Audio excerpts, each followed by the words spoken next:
The viewers have spoken, and I have listened.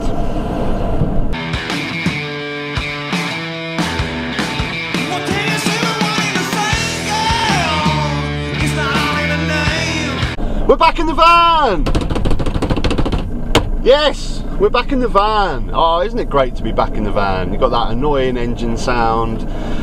You've got that funny smell that I still can't find. It's back. We're back. We're back in the van, and I'm excited to be back in the van. I've had last 4 lateral flow tests have all been negative, which is good. I'm pretty sure that I reckon I probably had COVID long before I actually tested. But it looks like it's gone away. I'll be honest, I've still got a couple of days that I'm supposed to be isolating, but hey, I'm self-employed here. I need to work. I need to work.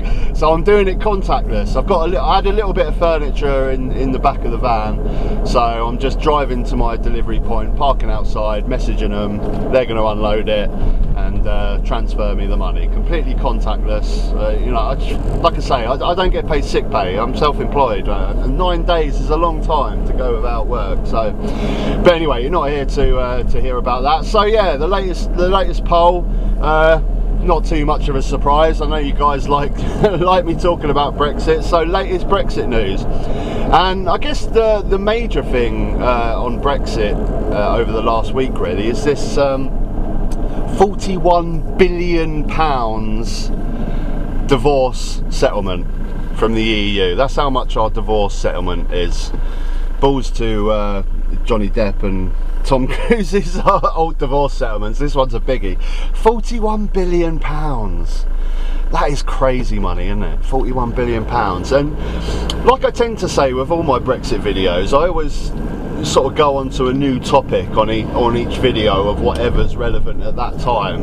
And every time I do one, I always think, right, this has surely got to be the one where Brexit supporters go, you know what, I think I regret voting for Brexit.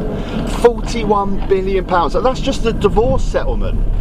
The figures on the actual physical cost of Brexit are in the 130 billion mark and counting. That hasn't stopped there. 130 billion. That's all things like the loss of tax revenue from people giving up exporting to the EU, the cost of customs and border checks, and all the other nonsense that has gone along with Brexit. 130 billion. So add that to your 41 billion, you're talking 170 billion pounds spent on Brexit so far. And like I say, surely we have to be at the time now where Brexit supporters can finally admit that, yeah, they made a mistake. 170 billion pounds. Let's just transport ourselves back to 2016 and forget all the stupid question time sessions where we just get Nigel Farage just lying constantly for an hour and persuading people. Let's just go back to 2016 and just go, look, okay, you can have Brexit, or you can have 170 billion pounds spent on, you pick, take your choice. I mean, I've looked into a couple of things. 170 billion pounds would probably pay for about 500 brand spanking new hospitals. Take the equivalent with schools. I'm sure schools are far less than hospitals, but you're getting the picture. Or you could completely redevelop every single existing school in the country with that money. 800,000 brand new homes could be built with that money. 800,000. Just think, 170 billion pounds, what you could do with that money. You could completely eradicate homelessness from this country. You could set up temporary accommodation in every town and city and just completely eradicate homelessness. You could go into all the deprived towns in this country, all the seaside towns here in the south that are just suffering, and the ones up north, and completely redevelop them with that money. Are you still really trying to say that with those choices, do you want Brexit or do you want to solve homelessness? Do you want Brexit or do you want 800,000 new homes? I mean, You can't. There is no way you can still justify it now. I mean, let's even just be crass for a minute. Let's just be completely crass and just say, okay, do you want Brexit, or do you want every single adult between the age of 18 and 60 to have 7 grand? That's the equivalent. I mean, let's just be crass. Would you rather have Brexit, or would you rather have 7 grand? Just think what that would do for the youngsters in this country that put down a deposit on a house. Like, I know there's going to be economists in the comments section going, no, you can't do that because that's going to inflate house prices like crazy, and it's just going to push all prices of everything up if you give everyone 7 grand. I'm sure that's very true, but it's just an example. And also, even you're going to cross something. Go on, I'll let you cross. Even if you don't do that, just build 800,000 government-owned social housing, cheap, affordable social housing, so everyone is not living on the bloody breadline. Come on. I mean, am I crazy? Or 170 billion pounds is just absolutely nuts. That sort of money just goes beyond meaning for me. I mean, it's just an insane amount of money. But yeah, that's the divorce bill. That's the latest bit of news this week. 41 billion pounds. So another little bit of Brexit news that I wanted to bring up, which was actually brought up in the comment section by one of my long-term viewers, Jean-T. Please let me know if it's Jean-T or Jean-T, because as an English person I read that as Jean, but I don't know if you're English, so it might be Jean. But let me know in the comment section. You'd have to spell it out phonetically which one it is. But they brought up recent questions from Bernard Jenkins, Tory MP, towards Boris Johnson about basically the sort of influx of British citizens that are going to mainland Europe to progress their careers because they can't do it in this country. I'm just going to show a little clip here.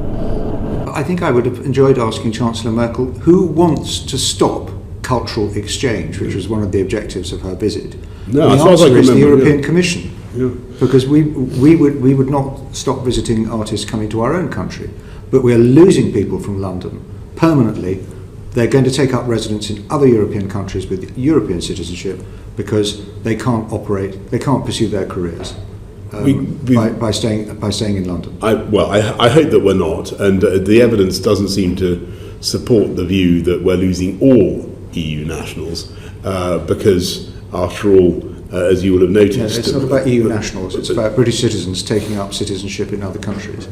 Right. Because their career opportunities are so limited compared to what they were. It's a very serious problem, Prime Minister. I hope you'll encourage Lord Frost. I will, and I know that you're a distinguished and famous chorister, Sir Bernard, and I hope that your own your gigs have not been in any way restricted as a result of this so far. And I will make sure that we do whatever we can. I've been resting for some time. I mean, this to me is just classic Boris Johnson. This, first of all, he doesn't even understand the question. He thinks he's talking about EU nationals leaving England, but he's not. He's talking about British citizens going to mainland Europe because they don't have the same career prospects over in this country. And then he ends up just laughing off the whole thing at the end by having a joke about, I don't know, I guess Bernard was in some sort of arts or band or something, and he says, I hope it hasn't affected him. He's just laughing it off. But this is a serious issue. If this is really happening, this is a big deal. It seems like one of those things that's not really much of a big deal. But it is. I mean, this is the problems that third world countries have, right? When their best and most talented people are constantly being poached and just going abroad, and they can never progress as a country. This is a terrible thing. If all our best and most talented people are going to mainland Europe, I wouldn't blame them. I wish I could go get a European passport, but unfortunately I don't really have the skills. They're not really bothered about someone's van drivers, to be honest. I don't blame them for going to mainland Europe. I don't know, what's your thoughts, guys? I think if this really is the case, I think this is quite a serious problem. And like I say, as always, Boris Johnson just laughing it off like he always does. Okay, there's the photo again. The that I wanted to point it out on the last video with the coronavirus poster with a picture of Matt Hancock put on the side. I'm going to zoom into that one for this video. It's quite funny. Yeah, guys, till next time. I will get to some of those other videos in the poll at some point. I'll probably use that poll again. Actually, it's quite a useful tool to find out, you know, what sort of videos you guys want to see. So yeah, until next time, take care.